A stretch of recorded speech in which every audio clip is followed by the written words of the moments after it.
Mesdames, Messieurs, bonsoir et bienvenue sur Economia. Le débat sur la loi de finances 2016 vient de cristalliser toutes les craintes quant à l'avenir de l'économie algérienne et de la société tout entière. Même si le gouvernement s'évertue toujours à ne pas parler d'austérité mais de rationalité, 2016 sera une année charnière et peut-être même sans doute l'endroit d'une transition difficile. Chute drastique des revenus de l'État, perte de valeur du dinar, inflation continue et hausse des prix de l'énergie. Vous devrez désormais regarder plus attentivement votre portefeuille. Le moins qu'on puisse dire est que Abdelrahman Ben Khalfa, le ministre des Finances, pour qui les vaches grasses sont finies, eh bien que courageux pour défendre sa loi de finances, aura passé un sale quart d'heure devant les parlementaires, dont certains n'ont pas manqué d'évoquer les arrière-pensées et les dangers, selon eux, d'une loi de finances qui, au-delà du pouvoir d'achat, toucherait à la souveraineté du pays.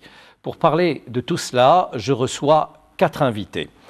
Ali Bey Nasri, vous êtes le président de l'Association des exportateurs et vous êtes consultant économique.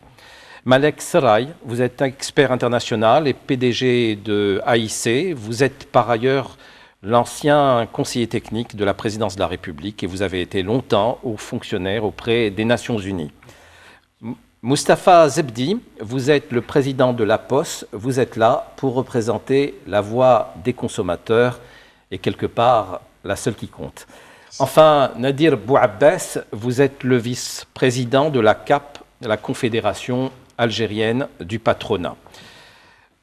Je voudrais dire que vous êtes, c'est la voix des consommateurs qui compte, la vôtre compte tout autant que celle de nos invités. Ali Bey Nasri, c'est vers vous que je voudrais me retourner. Alors pourquoi autant de débats? On sent que cette fois-ci, le débat sur la loi de finances est particulier. Est-ce que c'est parce que pour la première fois depuis quelques années, on sent un revirement, un chemin inversé dans la situation du pouvoir d'achat et de la rente générale? Oui, c'est en tout cas une question qui est quand même assez importante. Moi, je pense que nous sommes actuellement dans une phase de rupture de modèle économique qui a montré ses limites. Et nous sommes actuellement en train de peut-être penser, ou du moins esquisser, un nouveau modèle économique. Nous avons donc l'ancien, qui était donc, c'est-à-dire assez, disons, proche d'un milieu social, inspiré de, bien sûr, des principes de notre révolution, d'une vision humaniste et d'une vision socialiste de la chose. Et la réalité économique nous a rattrapés et nous sommes actuellement à la recherche d'un modèle qui va peut-être concilier une vision plus réaliste de l'économie internationale, enfin de l'économie mondiale, et un compromis social à trouver. Et je pense que c'est le défi. C'est un moment qui est important pour nous. C'est un débat justement à mettre en place qui concerne bien sûr toute la société algérienne. Et ce qu'il faut surtout ne pas faire, ne pas reporter ce qu'on devait faire déjà, ce qu'on devait faire avant. Parce que toutes les politiques menées n'ont pas permis de trouver des solutions pour aller vers la diversification, pour aller vers la rationalité économique. On va y revenir et pour savoir pourquoi on en est toujours là. Malek Seraï, qu'est-ce qu'elle a de spécifique cette loi? Pourquoi elle fait peur aujourd'hui? Est-ce que c'est ces éléments techniques d'augmentation en ce qui concerne l'aspect énergétique des choses Écoutez, de mon point de vue, il y a 3 approches qui sortent du lot. La première approche, elle est de caractère politique, où on constate que tous les fragments de politique économique, les fragments sociaux, sont en train de se déperdir, de partir, de se fondre. Le deuxième aspect, c'est qu'il y a une volonté politique de revenir à la norme économique réelle. La norme économique réelle.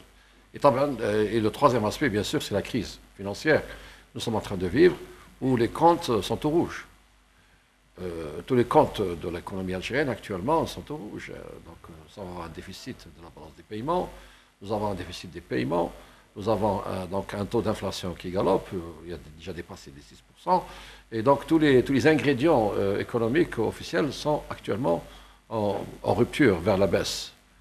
Et on n'arrive pas à corriger rapidement ce que dont nous avons parlé. Par exemple, nous avons essayé de corriger la réduction des importations. Et on constate que malgré tous les discours, on l'a réduit que de 3 milliards de dollars sur les 60. Donc on n'a pas arrivé. L'appareil en poste, en fonction, n'est pas en mesure de corriger rapidement les effets pervers de cette économie qui est en train de perdre ses moyens. Et donc on arrive à une loi des finances de caractère nouveau qui essaye d'abord de revenir à la norme de consommation, puisqu'on parle de gaspillage à hauteur de 30%, gaspillage au niveau des services, mais aussi gaspillage au niveau des consommations.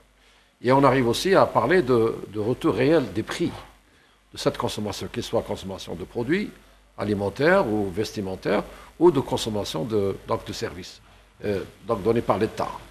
Et tout ça pour dire que nous devons corriger les erreurs du passé, c'est-à-dire il y a eu une aide sociale très importante qui a permis de manière permissive d'ailleurs une mauvaise consommation, puisque nous consommons au-delà des normes connues de par le monde. Nous avons autour de 30% de gaspillage dans tous les secteurs. Et donc si cette volonté de retourner à la réalité économique, est-ce qu'elle est comprise par tout le monde? Est-ce qu'elle est supportée par tout le monde? Est-ce qu'elle est acceptée par tout le monde? Je ne pense pas. Pourquoi? Parce qu'elle est venue rapide en fonction de cette réduction des moyens financiers, et la paix sociale risque d'être touchée au début de 2016, quand les citoyens vont s'apercevoir que le prix du gaz va peut-être augmenter, le prix de l'électricité va certainement augmenter, le prix de l'eau, le prix du pain, bien d'autres produits, et tous les services vont pratiquement augmenter, à l'exception peut-être le mazout pour le secteur agricole, mais tout le reste va augmenter.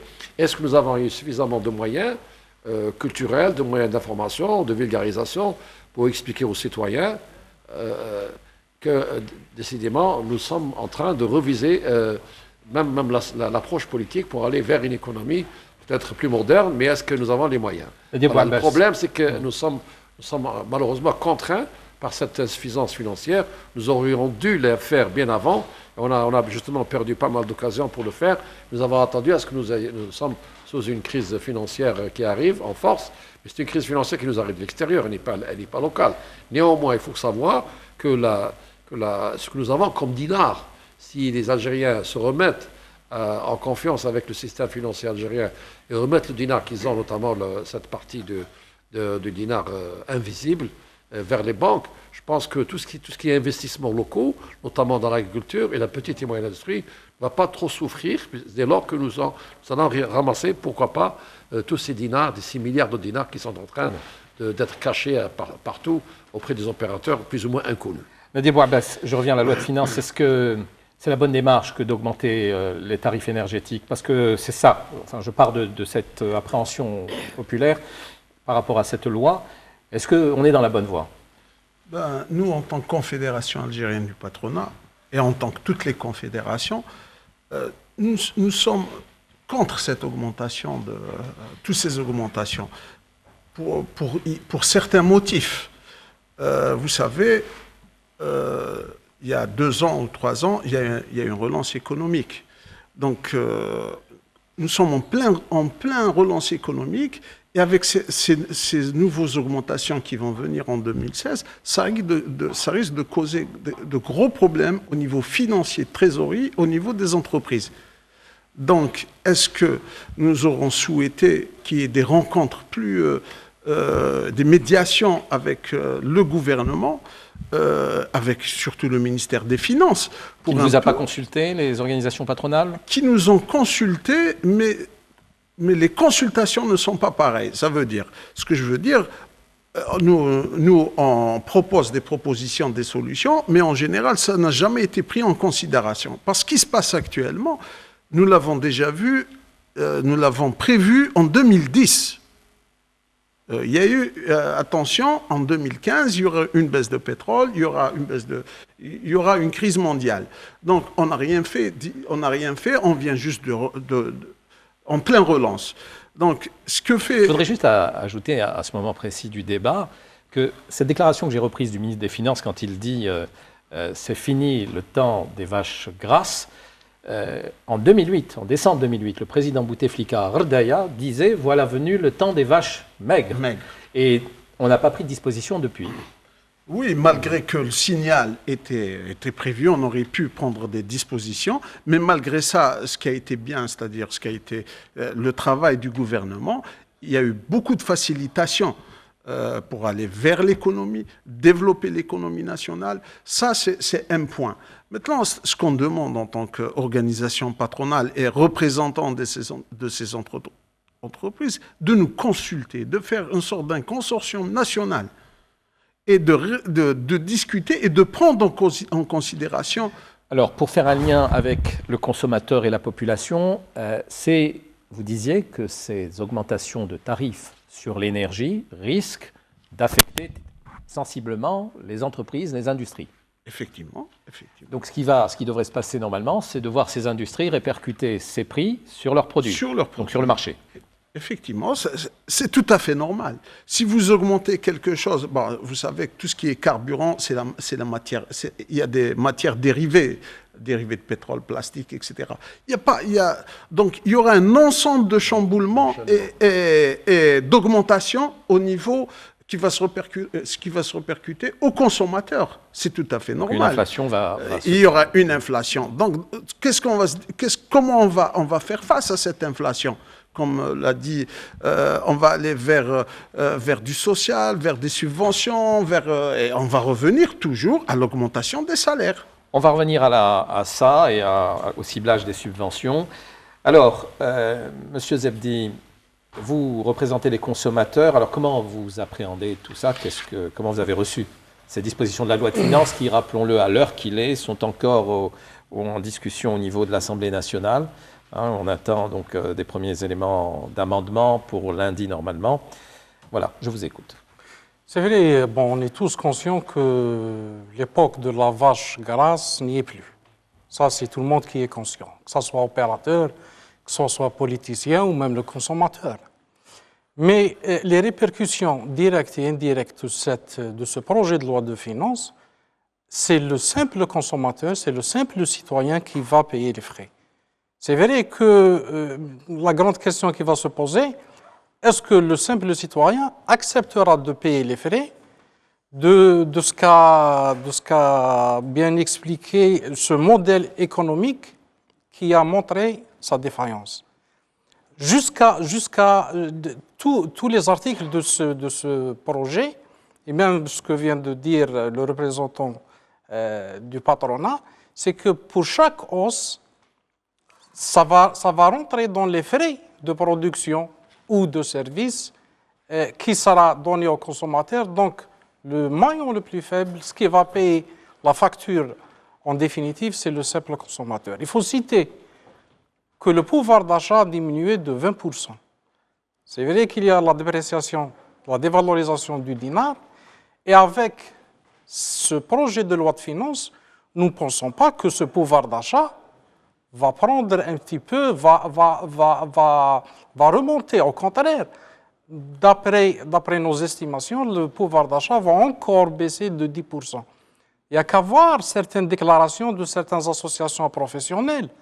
Les transporteurs parlent d'une hausse du coût de transport de 30%. Même le secteur agricole, c'est vrai qu'il y a une faible hausse du prix de gasoil, mais le coût du transport va donner une hausse considérable sur les fruits et légumes. Et on a entendu parler des représentants des mandataires qui a cité le chiffre de 15 à 20% de hausse dans les prix des fruits et légumes. Donc, en plus de ce que va payer le simple citoyen comme facture directe de la hausse d'électricité et du gaz, il y aura un impact indirect sur beaucoup de produits et de services.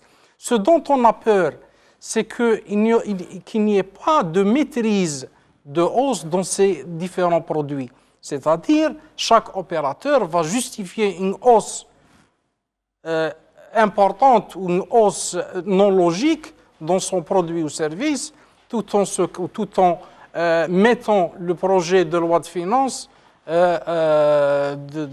comme moyen de défense. Voilà, il y a eu hausse de tel et tel, donc je me permets d'élever. Voilà, ça c'est une des craintes du simple consommateur.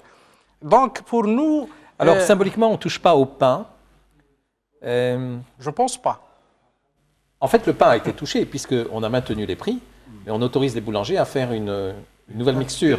Donc je ne sais pas si le pain sera le même. Non, il y a déjà des expériences, il y a déjà un travail qui est en train de se faire et dont on fait partie pour évaluer le coût du pain. C'est vrai qu'il est moindre et même la qualité, on peut dire qu'elle est de bonne qualité. Il y a même les nutritionnistes parlent d'un apport nutritif très, très, très important par rapport à ce qui est actuellement sur le marché.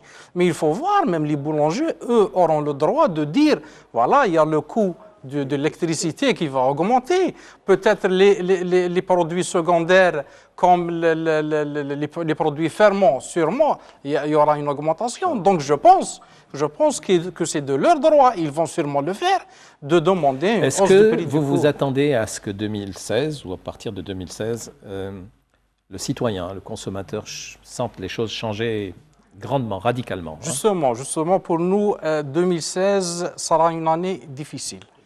Et le consommateur percevra, touchera cette hausse avec la première facture d'électricité. Voilà.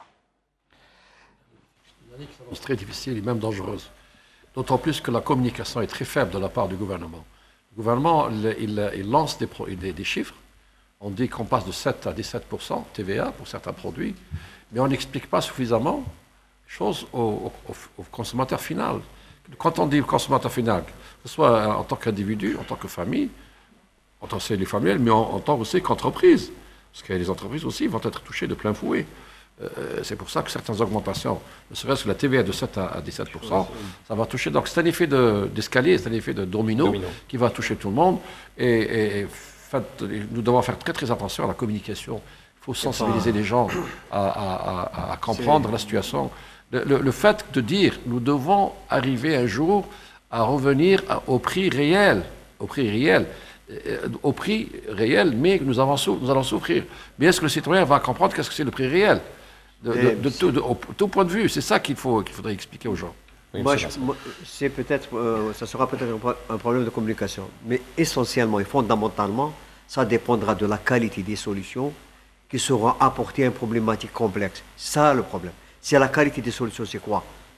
C'est comment aller vers une vérité des prix sans toucher le faible citoyen. On a été pour l'instant inapte à le faire. Donc ça dépendra des solutions. Est-ce que les personnes en charge de cette responsabilité vont apporter des réponses? Voilà, on vient de vous donner des premiers éléments de solution. Les premiers dans la loi de finances, est-ce qu'elle... La loi des finances... Est-ce que c'est mal parti ou est-ce que c'est... On ne peut pas, en tout état de cause, anticiper. C'est les études d'impact. Nous souffrons d'une absence d'analyse sur les études d'impact, surtout je peux parler des accords, je peux parler d'autres choses. Mais quelle est exactement, qui peut nous dire exactement ça nous coûte combien le pain? Le pain subventionné, c'est combien? Ça peut être epsilon. Parce que ce qu'on peut perdre d'un côté, je voudrais revenir à la compte association. Personne ne sait quelle sera la perte pour 2016 en matière, si on parle du dinar, c'est question de dinar. Il y a une déperdition et puis le pain, il y a des gens qui achètent du pain amélioré. Il y a beaucoup d'Algériens qui achètent un pain amélioré. Donc, mais cette farine qui est destinée à faire de la pâtisserie avec des prix extrêmement élevés, comment faire pour qu'il ne marche pas à des produits subventionnés? C'est ça le problème chez nous. Et la pâtisserie, on en fait. Donc, quelle est la qualité? Comment discerner? Comment faire que ça aille là où il faut? Là où il faut. Donc le ciblage, c'est cette complexité. Donc le gouvernement nous dit nous allons cibler les subventions, mais il ne nous dit pas comment il va réussir à le faire, et apparemment c'est là que se situe. Mais absolument, ça dépendra de la qualité de ces réponses, ça dépend de l'analyse de la situation. Justement. Pardon, justement, j'ai dit justement. C'est cette qualité, et nous souffrons, il faut le dire, jusqu'à l'heure actuelle. Le problème Notre problème, c'est cette vision prospective. En 2009, nous sommes dans la même situation, peut-être un peu plus grave que 2009. En 2009, on avait la même situation, on avait le premier semestre un baril à $37. Ça a terminé avec une loi des finances complémentaires, mettant en place le crédit d'or, mettant en place, mais c'est je dirais pas, dans cette politique, il n'y avait pas de cohérence, il n'y avait pas de vision. Il y avait des mesures, si ce n'est des mesurettes, qui ont été dénoncées par la suite, mais la vision d'ensemble, la cohérence n'existe pas, la vision prospective n'existe pas. La vision actuellement, elle est claire. La vision actuellement, elle est claire, c'est de lever toutes les subventions et de les orienter vers les familles nécessiteuses. On est tout à fait d'accord. On est tout à fait d'accord, à condition. C'est vrai, quand vous parlez de pain et de gaz et d'électricité, il y a beaucoup de produits. Mais est-ce que vous pensez que c'est logique qu'après des décennies, on lève la subvention d'une manière non progressive, comme ça vient de se faire pour le prix de l'énergie? Ça, c'est ce qui va être mal accueilli par le consommateur. C'est vrai qu'on a laissé faire les choses pendant 20 ans et actuellement, il y a une hausse de 25% du carburant. Ça aurait été plus juste, plus correct à chaque année de faire une augmentation de 1%. Mais le problème, ce qui concerne les subventions, le problème actuellement, c'est qu'on n'a pas de fichier national pour cibler ces familles-là. Chaque ministère a un chiffre déterminé qui diffère de l'autre ministère. Il y a même certaines organisations libres qui donnent des chiffres de 13 millions de personnes nécessiteuses en Algérie. Il faut tout d'abord, avant de parler de changer de mode de subvention, c'est-à-dire au lieu de subventionner le produit, on va subventionner les familles. Il faut tout d'abord cibler ces familles-là, avoir un fichier national et autre chose, déterminer ce que c'est qu'une famille nécessiteuse. Peut-être pour vous, une famille nécessiteuse, une famille qui a une rentrée d'argent de moins de 18 000 dinars. Peut-être pour une autre personne de 40 000 dinars. Donc il faut ces deux critères, il faut les mettre en évidence, c'est qui sont ces familles nécessiteuses, les cibler et déterminer, le taux ou bien de rentrée pour chaque famille pour qu'elle ait cette subvention. Mais d'un jour au lendemain, faire ce qui vient de se faire là pour le projet de loi, augmenter 25% de carburant, ça... De toutes les façons, tant que nous n'avons pas d'études prospectives, tant que nous n'avons pas de cellules d'alerte, tant que nous refusons, dont les raisons nous sont inconnues, le ministère de la Planification, nous aurons toujours de très mauvaises surprises au bout de notre économie, de très mauvaises surprises au niveau de la société civile. Parce que nous n'avons pas le drapeau d'alerte qui émane d'une réalité étudiée. Et c'est pour ça que maintenant, il y a des décisions, par moments, qui sont contradictoires. Quand vous lisez sérieusement de la loi des finances, certains articles sont complètement contradictoires parce qu'il y a une absence totale d'études. On décide dans des bureaux fermés, on ne connaît pas la situation. Par exemple, vous avez parlé qu'il y a la famille qui en a besoin. Vous prenez deux pères de famille, les mêmes. Ils vivent dans un F3. Là, il a 4 garçons qui travaillent un peu avec lui. Ils ont le même salaire. L'autre, il a 4 filles qui ne travaillent pas. Comment vous avez décidé? Est-ce que les deux vont bénéficier ou seulement celui qui a des filles qui ne travaillent pas? Et c'est là, il n'y a même pas d'études sociologiques ou socio-économiques nécessaires. Récemment, nous avions posé la question au niveau de l'octroi du logement. Quand on a vu comment certains étaient éliminés vers un logement plus haut ou vers un logement plus bas, on s'est aperçu que pour une histoire de 1000 dinars, des familles entières étaient éliminées. Pourquoi? Parce qu'on a omis de regarder le côté social de la famille algérienne. On a omis de regarder le côté de la cellule familiale, comment elle est composée, quels sont les éléments qui travaillent au sein de cette famille-là. Par exemple, quand on parle de chômage, c'est très difficile de donner un chiffre exact. Pourquoi? Parce qu'il y a des gens qui sont déclarés comme chômeurs alors qu'ils font du travail au noir. Ils sont 3 à 4 jeunes frères, ils travaillent très très bien, ils gagnent même plus que ministres. Mais ils sont déclarés chômeurs parce qu'ils ne figurent pas dans la liste de la commune comme travailleurs. Et c'est pour ça qu'il nous faut automatiquement toutes ces études, tous ces secteurs-là, socio-économiques, doivent être couverts par des cellules d'études et il faut alerter chaque fois qu'il y a un besoin pour éviter les C'est problèmes. pour cela qu'il est encore précoce pour nous de réorienter ces subventions. Et bien sûr, voilà. bien sûr. Nous jugeons qu'il Bien n'est pas encore temps Mais globalement, avant de faire un bon état des lieux. Mais globalement, Michel. quand vous étudiez la loi des finances, moi j'ai eu l'honneur de présenter la loi des finances à un groupe de membres de l'Assemblée nationale à 2 reprises, donc j'ai dû consacrer 8 à 9 heures ou 10 heures en 2 fois. Et je me suis aperçu qu'il y avait des contradictions, mais également il y a pratiquement une augmentation de 30% de l'ensemble, globalement, 30% des coûts que le commun des citoyens va recevoir en plein figure. Nous risquons d'avoir une réaction dramatique, parce qu'il faut sensibiliser avant d'expliquer. Les pourcentages sont faux.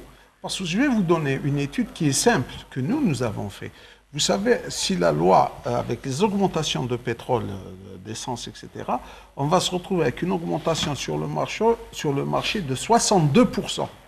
Comment expliquez-vous Je vais vous l'expliquer. Vous me dites, le ministère des Finances annonce une augmentation de 25% d'essence.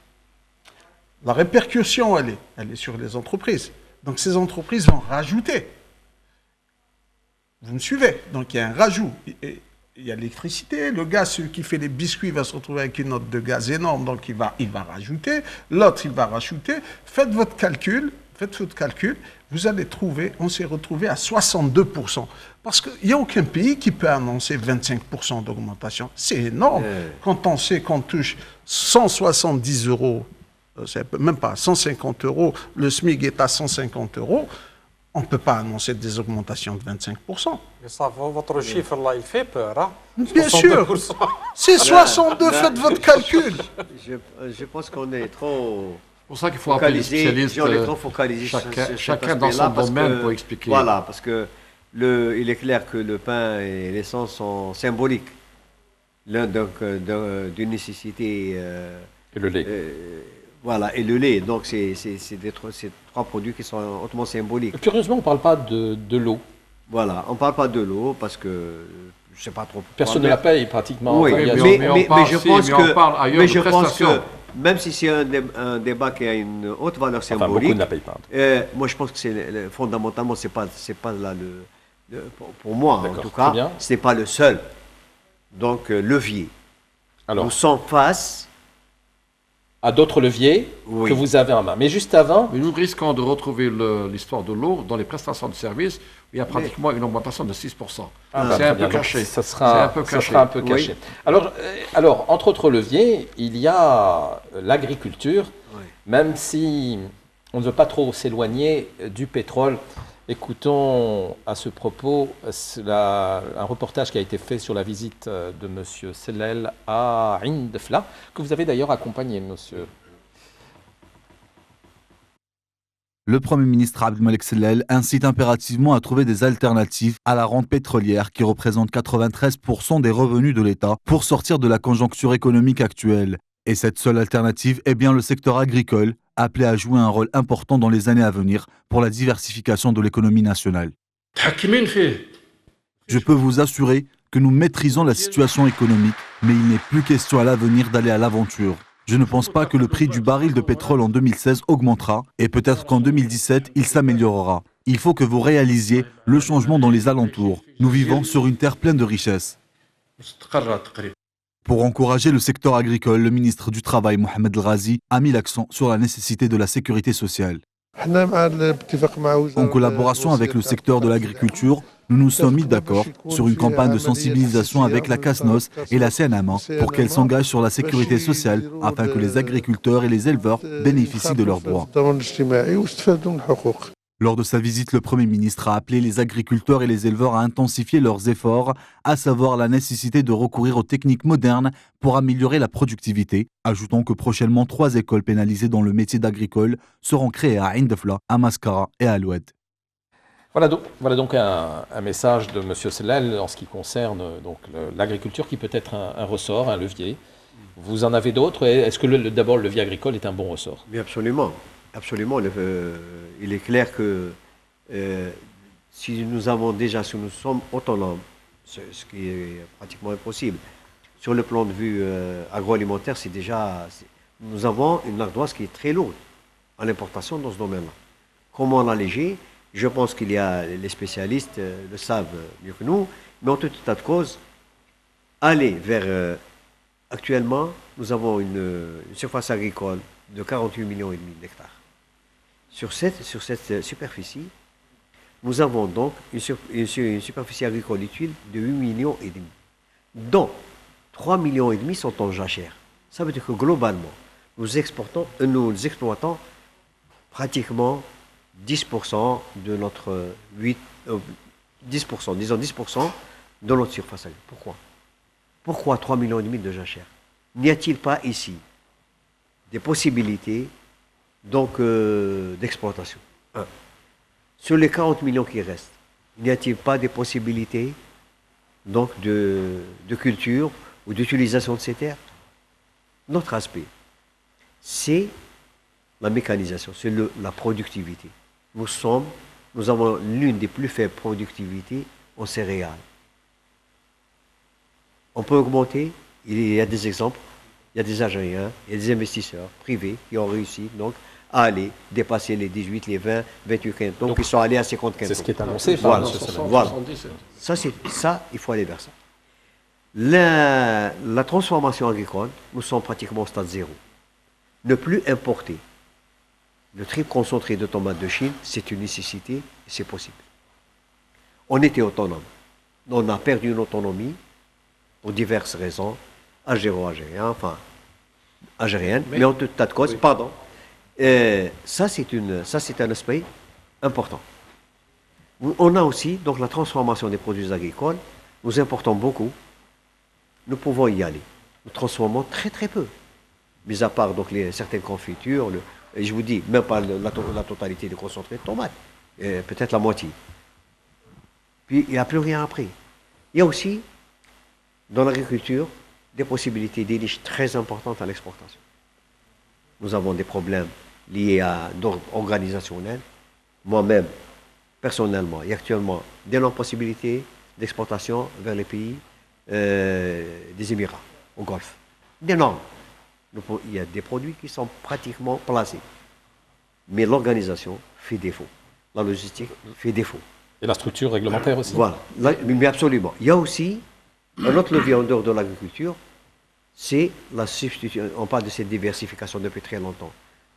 La substitution, nous avons des possibilités. Il n'est plus normal. En 2015, et ça a été dit en 2009, c'est qu'on n'apprend pas de nos erreurs. En 2009, nous avons eu le même choc financier. On est resté, on a perdu 6 ans pour constater la même chose. Pourquoi on a perdu 6 ans? Parce que tout simplement, en 2009, on a engrangé 45 milliards de dollars. En 2010, ça a augmenté à plus de 50. En 2011, 72 milliards. On a tout oublié. Voilà, mais c'est ça qu'il faut. Alors, je termine avec ça. Alors, aller vers la substitution, oui, non, il n'est plus question. Je dis, je termine. Est-ce qu'on exporte du phosphate brut à 80 $ la tonne et importer l'acide phosphorique à 800 $. Ça, c'est plus permis. Donc, nous avons les capacités de substitution sur des produits. Ouais. C'est une question que je pose à pratiquement chacun de mes débats. Excusez-moi, je vais aller à vous. Mais pourquoi c'est bloqué, par exemple, à ce niveau-là? Les choses sont claires, vous le dites clairement. Parce qu'il y a un problème fondamentalement d'ordre politique. Et je reviens. Il y a aussi un mécanisme de suspicion entre l'administration. Oui, mais tout ça, on revient à un certain courage politique pour aller vers... Il y a une certaine réforme à apporter. Il y a une certaine réforme dans la construction de la décision économique. Pourquoi? Eh bien, pourquoi toutes ces politiques ont été bloquées? Pourquoi la stratégie industrielle, la stratégie agricole qui ont été faites par des Algériens, entre nous, qui ont apporté des réponses? Pourquoi toutes ces conclusions sont restées dans des tiroirs? Et la réponse? Et la réponse, elle est essentiellement d'ordre politique. Il faut absolument faire une rupture, que le politique prenne en charge cet aspect-là. Est-ce que l'erreur ou le blocage vient forcément du politique, mais est-ce qu'il est intrinsèque au politique ou est-ce qu'il vient d'organisations externes? Je vais parler des lobbies. Oui, il est certain qu'il y a des lobbies. Qui peut casser le lobby? Qui peut casser? Mais il va bien falloir le faire pour oui, avancer. Mais qui peut passer si ce n'est un courage politique? Oui. On revient fondamentalement. Parler d'économie, c'est parler de politique. Parler de politique, il faut absolument que la politique endosse cette responsabilité. Il faut qu'il endosse aussi ce courage d'y aller. Nous sommes, je vous l'ai dit au départ, nous sommes en phase de rupture. C'est un modèle économique qui a montré ses limites, qui s'est essoufflé, qui s'est épuisé. Et nous sommes en train d'envisager un nouveau. On ne sait pas trop comment, on ne voit pas cette vision stratégique, ou ces disons, ou cette prospective. On ne la voit pas pour l'instant. Il y a des mesures. Mais la cohérence, la vision. Monsieur Babès a parlé des fenêtres de 2 années. Président du CNES. Oui. Voilà. Président du CNES, que je salue ici, c'est une personne que j'estime et j'admire beaucoup, qui a parlé des fenêtres de 2 années. Et je pense que cette fenêtre-là, il faut l'ouvrir. Cette fenêtre, il faut l'ouvrir. Si on va perdre, si on va rester dans la même situation qu'en 2009, il est certain qu'on va manger notre pain blanc, enfin s'il existe. Alors, donc, pardon, juste terminer, juste une chose, et je l'ai dit, je le répète. L'absence d'autorisation est devenue nécessaire. L'absence des cahiers de charges est devenue nécessaire. Il n'est pas normal que quelqu'un qui vient importer, en utilisant ses propres devises, qui sont à l'étranger, des Algériens ou des résidents, ou des non-résidents, qui ramènent des usines, qu'on leur dit que ce n'est pas possible. D'accord. Vous appelez donc au courage politique. Au courage politique. Utiliser, et je reviens souvent à ça, utiliser ce qui nous reste comme réserve, au moins 20% destinés directement à l'investissement. Nous avons 120, 130 milliards de côté, que 30 ou 40 milliards directement au ministère ou au Premier ministère, destinés à l'investissement en Algérie de substitution. Je voudrais quand même qu'on puisse s'intéresser davantage à l'agriculture. Parce que la solution, elle est là. D'abord, excusez-moi, mais est-ce que les vaches que vous avez vues y étaient grasses?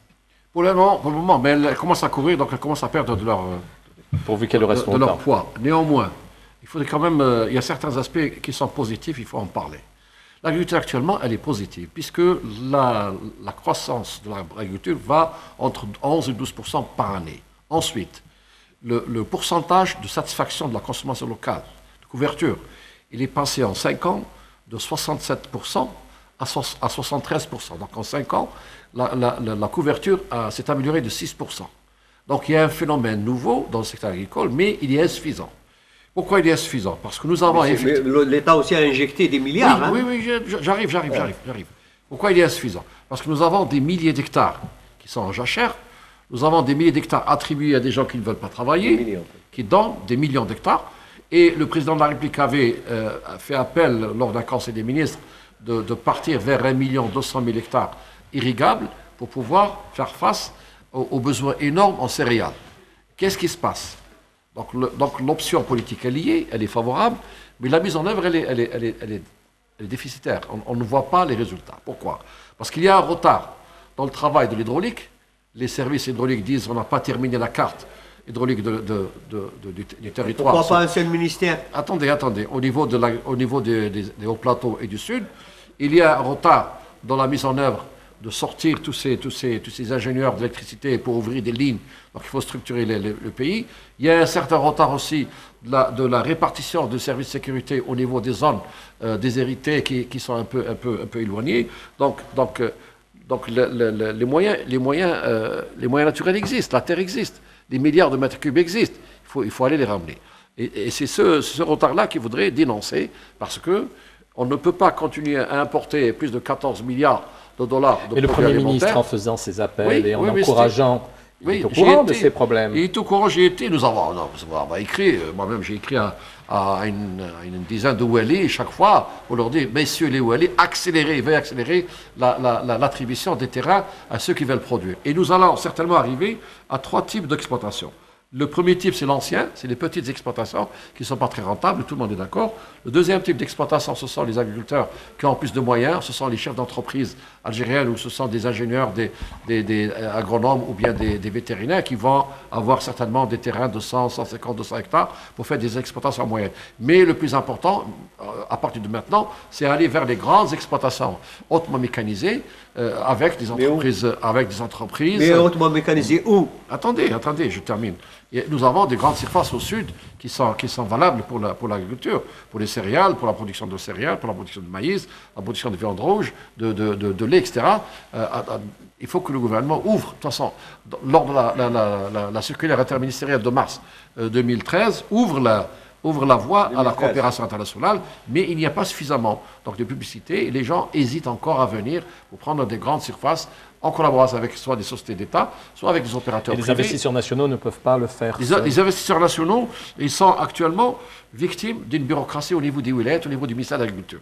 Il y a des milliers, je témoigne, il y a des milliers de décisions, par moment elles sont signées par les walis, qui traînent dans les tiroirs, ou bien soit dans les tiroirs des wilayas, soit dans les tiroirs du ministère de l'Agriculture. C'est ce que j'ai toujours dénoncé, parce que j'ai dénoncé par écrit, non seulement à la télé, mais par écrit. Pourquoi? Qu'est-ce qu'on attend pour accélérer la mise en œuvre de toutes ces sources d'eau en sortant tous nos commandos d'ingénieurs hydrauliciens, en sortant tous ces agronomes et donner les attributions aux Algériens. C'est un problème de fond qui est l'acte de propriété aussi. Oui, ça il n'est pas fait, justement, c'est ça. Je reviens en politique. Il y a fondamentalement, à la base... Laissez-moi finir, Parce que même le système bancaire, tant que vous n'avez pas les actes de jouissance officielle du gouvernement, la banque ne peut pas marcher parce qu'elle a peur des garanties. Donc d'un côté, il y a un discours officiel qui est bon, qui est excellent même.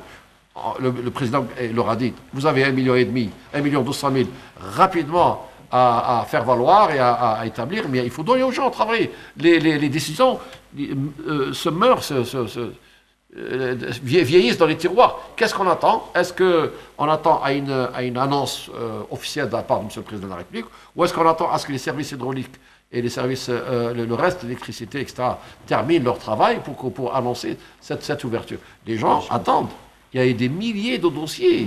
Je cite le cas, j'ai cité le cas de Gardaya, parce qu'Gardaya, il y a eu beaucoup de bruit. Il y a eu 565 dossiers étudiés, signés, paraffés par M. le Wali de la Wilaya, par tous les services, la commune, la Daïra, la Wilaya, la DSA, le Wali a signé. Qu'est-ce qu'on attend pour donner ces 500 et quelques décisions pour permettre aux gens d'animer, économiquement parlant, toutes ces régions, ces belles régions qui ont de l'eau.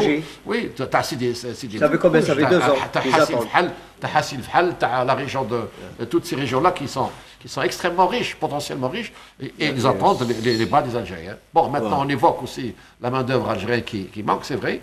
Bien sûr. J'ai fait le tour plusieurs fois dans le Grand Sud, et effectivement, il y a un manque de main-d'œuvre algérienne, donc il faudrait ça c'est un problème. Monsieur Bouabbès, il faut régler.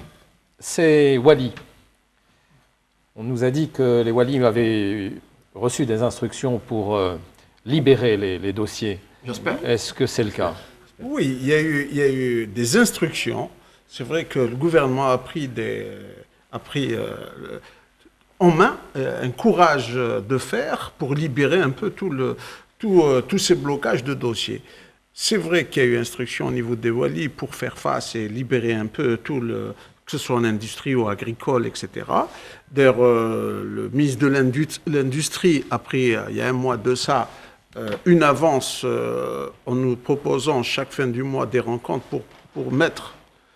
pour présenter les dossiers en difficulté de relance économique. Donc c'est déjà c'est extraordinaire. Donc, et on souhaite que ça continue vers d'autres ministères. Parce qu'effectivement, on ne peut pas reprocher au Wali cette bousculade à travers les wilayas. Pourquoi? Parce que nous avons préconisé de mettre des commissions des commissions inter-wilaya pour qu'ils puissent étudier dossier par dossier, qu'ils puissent avancer sur le terrain. Donc nous sommes justement pour le développement de l'agriculture et comme l'a dit bien M. Nasri, se substituer de l'importation en créant nous-mêmes nos produits algériens. Donc il faudrait déjà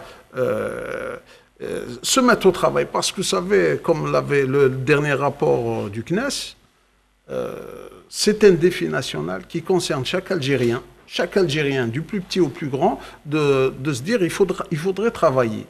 Et ce qu'on demande au gouvernement, un peu vous savez, il y a beaucoup de pays qui viennent ici en profiter, des étrangers qui viennent en profiter et qui viennent prendre un peu notre part du marché. Et cette part qui n'est pas définie, donc il y a des conséquences sur les tarifs, sur les prix, sur une Il y a tout un mélange qu'il faudrait un peu mettre de l'ordre. Alors, nous, par exemple, tous les problèmes qu'ont les exportateurs, il faudrait leur mettre un tapis rouge, ces gens qui exportent un produit algérien. Il faudrait leur faciliter les choses. Parce qu'ils rapportent une richesse en Algérie. Et laisser un peu Il faut qu'il y ait une liberté. Il faudrait se dire, qu'est-ce qu'on veut? Est-ce qu'on veut réussir dans ce domaine? On laisse un peu de liberté, ça coûte rien. Même la Chine l'avait fait à l'époque, a fermé ses portes pendant 5 ans, et quand ils les ont ouverts, ils ont réussi. Nous, maintenant, on vient nous dire, tous les 6 mois, une loi des finances, ça tape là, ça tape là, ça tape là. Mais en fin de compte, on ne peut plus travailler. La situation se résume en 2 mots. Message politique excellent. Pratique, rien du tout. Voilà, c'est ça, c'est la méthode. Mais le message politique, il faut absolument et nécessairement qu'il soit traduit. Il faut absolument. Oui, mais quand Monsieur le Président réunit le Conseil des ministres, il leur dit, je vous donne l'ordre de faire très vite, de distribuer 1 200 000 hectares à irriguer, donner ça aux citoyens qui sont capables et donner ça aussi en partie aux sociétés étrangères. Et la décision n'est pas irriguée. Et la faille, elle est où dans ce cas? La faille, elle est où, d'après vous? La faille, elle est au niveau du système de plus bas. Quel est le faille au niveau du ministère de l'Agriculture? Non, vous voulez parler du gouvernement? L'hydraulique, pas spécialement, c'est plus bas. Les hydrauliques sont en retard. Les topographes aussi sont en retard. Comment ça se fait depuis l'indépendance? On n'a pas encore finalisé la répartition des terres. Je reviens à la cohésion et à la vision. Ce n'est pas le problème politique, c'est l'application au niveau du terrain qui est en retard. Oui, moi je reviens à la vision d'ensemble, à la prospective et à la cohésion. Pourquoi? Vous parlez de l'hydraulique. Dans beaucoup de pays, l'hydraulique et l'agriculture font un. Ils ne font pas deux. Parce que le ministère de l'Agriculture doit disposer de l'eau. Sans eau, il n'y a rien. Donc, il doit dicter cette politique. Les barrages, les retenues collinaires, la gestion de l'eau agricole doit revenir à l'agriculture. Ça, c'est la cohésion. Ça, c'est la vision. Sinon, c'est des politiques parcellaires. C'est des politiques sectorielles. Il faut absolument revenir à cette vision qu'on a. Il faut le dire. Problème de coordination des services. Où va-t-on? On sait qu'il y a beaucoup de dynamisme actuellement. On a eu des relations excellentes avec les ministres en charge du commerce extérieur. Elles sont excellentes. Il y a un certain pragmatisme, il y a un certain, dynamisme. On veut réaliser, c'est bien. Il y a les mesures et il y a la vision. Vous savez, la vision, c'est autre chose. Je pense que la volonté politique pour booster un petit peu le secteur de l'agriculture y est. Mais c'est les applications qui manquent. Voilà, vous savez, le coût de ce qu'on produit agricole, équivaut à 35 milliards de dollars pour 8% seulement de ce qui est exploitable, des terres agricoles. 8% seulement, 8 à 10%. Donc, on a une richesse vraiment très, très, très importante qu'on est en train de mettre à l'écart, malheureusement. Moi, je voudrais juste rajouter quelque chose concernant l'importation abusive ou bien l'importation sauvage. Ça aussi, il faut dire que ça épuise nos ressources en devises. Il faut le dire. Quand on importe encore du pain, jusqu'à ce jour, on est en train d'importer le pain, on importe de l'eau minérale. On a plus de 45 marques d'eau minérale. On importe toujours l'eau minérale. On importe la biscuiterie du Kosovo. On importe du poison pour rats de nos voisins libyens. Donc, peut-être plus efficace. Pardon, peut-être, oui. Oui, mais la scrap de scie algérienne est très forte. Il faut la grave. Ça, il faut le condamner. Ça, il faut parler. Quand, par exemple, c'est vrai, j'ai quelques reproches. Qui condamne le ministère du Commerce ou les lobbies forts? Non, c'est l'autorité de régulation, c'est l'autorité de contrôle. Vous avez parlé de lobby. Moi, j'aurais aimé que vous citiez ces gens-là. Y compris l'Assemblée nationale, pour faire face, pour arrêter ce gaspillage. Il ne faut pas parler de lobby sans citer de nom. Nous avons toujours dénoncé les plus de 60 milliards d'importations. Arrêtez, ça suffit le gaspillage. Tout à fait. Arrêtez de consommer nos devises pour des produits dont on n'a pas besoin. Je n'ai pas terminé. Là, par contre, il y a un problème politique. Là, un problème de coup de poing. Il faut que l'Assemblée nationale prenne sa responsabilité, qu'il faut que le ministère du Commerce prenne sa responsabilité, qu'on arrête ces 20 milliards de dollars, 20 à 22 milliards de dollars de gaspillage chaque année, qu'on les oriente dans l'agriculture, qu'on les oriente dans le PME, PMI. C'est pas normal que le ministère du Commerce, c'est pas normal que l'Assemblée n'arrive pas à arrêter ces lobbies-là, ça suffit. Voilà. J'ai bien dans mayonnaise, la Chine. جيب لي الهريسه من لاشين، جيب لي Ça, c'est- moi, c'est pas normal. Non, ça c'est important, monsieur. Très important, s'il vous plaît. Ça, C'est c'est un travail important. de Quand on lobby. importe 40 Il nous faut- millions il de nous faut- il nous faut dollars, avaler des 40 choses millions qu'on de a- dollars Non. de mayonnaise, ils vous disent ça, c'est pas Non, c'est important. pas monsieur. C'est ce qu'on appelle les préparations, ma chérie, les- Les gars, Non, il y a autre c'est chose. là, Non, on non, apporte du poison. Écoutez, on apporte Monsieur des Sarra, mais ça, c'est docteur encore de Sarra, plastique. docteur On Sarra. apporte des fleurs en plastique comme si l'Algérie ne produit pas. Alors, لا، هذيك لا. الجاي، Mais هذيك ça- السياج. اسمع. شوف comment on va produire Monsieur Serrail, les Monsieur Serrail, Eh, il faut Allah اسمح لي, il faut pas qu'on s'encadre de l'essentiel. Ce que vous Non, dites, on tout le monde a s'encadre pas raison. d'essentiel. اسمح لي. Non, Il faut des mesures drastiques. Il faut que le gouvernement soit fort. Nous sommes avec nous sommes avec notre Avec gouvernement. la Mais à licence condition qu'il d'importation, applique docteur les Sarrail, recommandations de l'Assemblée. qu'est-ce qu'on a fait avec les licences d'importation? Ouais. C'est vrai, il y avait un projet, il y avait toute une loi, il y avait un ministre. C'était des décisions que tout le monde a accueillies. Mais là, on voit qu'il y a un petit recul. Ça remonte qu'à quelques mois, ces licences d'importation. Sur le pratique, qu'est-ce qu'il y a? Il n'y a rien. On importe toujours le concentré de tomate. Je vous l'avais dit Mais au qui début le de cette condamne? émission, nous avons réduit que de 3 milliards de dollars, alors qu'au départ, on avait un objectif de 20 milliards de dollars. Où sont les 20 milliards de dollars? C'est aller encore dans les poches des lobbies. Arrêtez, donnez la priorité à l'agriculture. Donnez la priorité aux petites et moyennes entreprises algériennes. Si vous voulez qu'on sauve l'économie, nous sommes pris à la gorge. 2018 est très dangereuse pour nous. Si on ne fait pas... 2016 ou 2018? Non, 2018. C'est plus que 3 milliards de dollars. On aura Non, j'ai les une chiffres, réduction. j'ai les chiffres, Moi aussi, j'ai aussi les chiffres. Les chiffres. Ça, on aura une importation à la fin de l'année de l'ordre entre 48 et 50 milliards de dollars, c'est-à-dire en réduction d'au moins 8 à 9 milliards de Et dollars. c'est peu. Il faut aller à 20 milliards. Vous pouvez dire ce que vous voulez. Nous avons fait des simulations avec notre expert. Il faut aller vers 20 milliards. Les simulations, on en connaît en Algérie, on connaît la Nous fiabilité. sommes des professionnels. Non, Je suis désolé. Je suis désolé, nous sommes de vrais professionnels à hauteur internationale. Nous sommes de level, very high level. Pour l'intérêt national. Là, je ne pardonne pas. Là, parce que moi, j'ai 115 experts de haut niveau. Nous défendons l'économie algérienne à une grande échelle. Nous ne défendons pas un groupe. Monsieur Serrail. Moi, je ne défends pas un groupe, je défends l'Algérie entière. Je le répète. On défend tous l'Algérie. Ça. À grande échelle. Quand on annonce des chiffres, il faut les prouver. Moi, j'ai les documents, les chiffres, j'ai les chiffres du CNIS. Si vous avez d'autres, vous les montrez. Moi, je vous dis, Pour aller à 20 milliards. vous pouvez dire 20, 30, vous voulez Là, dire là, ce que il vous faut aller à voulez. 20 milliards minimum. Le problème n'est pas là. Il faut que je prenne la parole. Allez, il faut que je prenne. Vous l'aurez en dernier. Vous allez prendre la parole. Non, il y a parce pas que de là, souci. c'est un petit peu paradoxal. Quand Mon vous cher ami, parlez... si on applique ce que nous avions recommandé, nous n'aurons pas de crise en 2018. Quand vous parlez Wallah, il n'y aura pas de crise financière. vous êtes pour une hausse de 25%.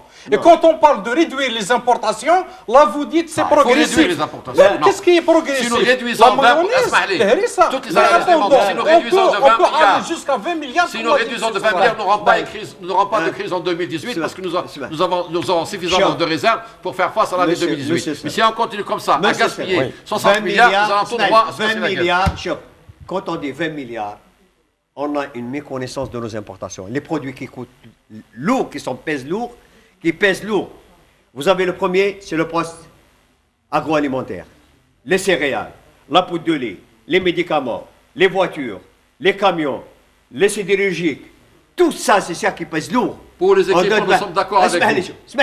Tout ça, le lait en poudre, parce que nous sommes incapables d'accélérer la production de lait en Algérie. C'est grave, non, quand même. nous sommes plus au stade où nous sommes. Il y a des pays, on en parle depuis très longtemps. On ne le fait pas, c'est un constat. Quand je dis qu'il faut une rupture, il faut une rupture.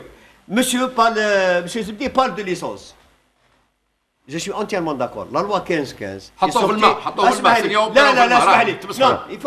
Très bien. Allez-y. Le 2 juillet. Rapidement, c'est la dernière phrase. Le 2 juillet, le texte. Il a été décidé parce que Kharja avait des vacances et tout. Oui, très bien. Très bien. Je blanchis personne. C'est le dernier mot, M. Nasri. Voilà. Il y a un comité qui a été mis en place. Ils sont en train de mettre la caractérologie. Il a été déjà annoncé que les licences seront mises en application le 1er janvier 2016. Voilà, mesdames. Mon message, c'est que nous devons être solidaires avec le gouvernement, mais à condition qu'il applique les recommandations. Comme ça, nous allons éviter la crise de 2018. Voilà, donc c'est le moment de donner une fin à ce débat passionné. Je vous remercie de l'avoir suivi et je voudrais juste vous dire qu'en matière de rationalisation ou d'austérité, Il est important de rappeler qu'il est une certitude que beaucoup d'entre nous seront prêts demain à tous les efforts pour affronter la crise, dès lors, bien entendu, que l'exemple soit donné par ceux-là même qui prennent les décisions, parce que seul le sentiment d'équité et de justice pourra faire avancer tout le monde ensemble dans la même direction. À samedi.